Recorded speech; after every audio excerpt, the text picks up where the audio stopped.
Hello my dear competitive aspirants, నేను మీ Babitha Santosh, faculty of economy. ఈ రోజు ఎకానమీలో భాగంగా ఒక కరెంట్ టాపిక్ తోటి మీ ముందుకు రావడం జరిగింది. 2026-27 ఆర్థిక సంవత్సరంలో కేంద్ర బడ్జెట్ ప్రవేశపెట్టడం జరిగింది.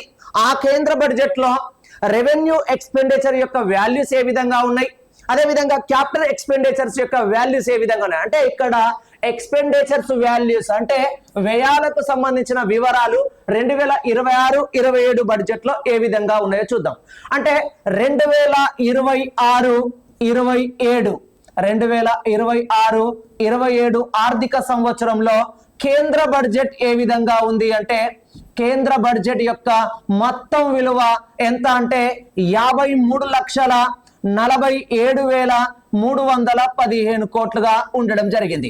మరి ఇందులో ఉన్నటువంటి మొత్తం బడ్జెట్ ను 2026 ఏప్రిల్ 1 నుండి 2027 మార్చి 31 మధ్య కాలంలో ఖర్చు పెట్టాల్సి ఉంటుంది. అంటే బడ్జెట్ రూపంలో ఖర్చు పెట్టాల్సి ఉంటుంది.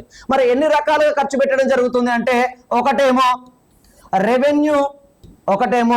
రెవెన్యూ వ్యయం రూపంలో ఖర్చు పెట్టాల్సి వస్తుంది.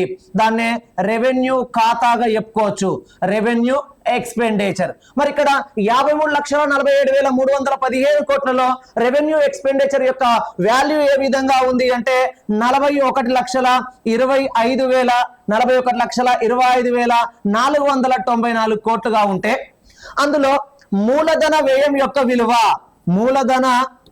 యొక్క విలువ ఏ విధంగా ఉంది. మూలధన వ్యయాన్ని మనం ఏమంటారంటే మూలధన ఖాతా అని చెప్పుకోవచ్చు. దాన్నే ఇక్కడ క్యాపిటల్ ఎక్స్పెండిచర్ చెప్పుకోవచ్చు. క్యాపిటల్ ఎక్స్పెండిచర్ యొక్క వాల్యూ ఏ విధంగా ఉంది ఇందులో అంటే ఇక్కడ 12,21,821 కోట్లుగా ఉండడం జరిగింది. ఓకేనా, ఇది ఈ రోజు టాపిక్. Thank you.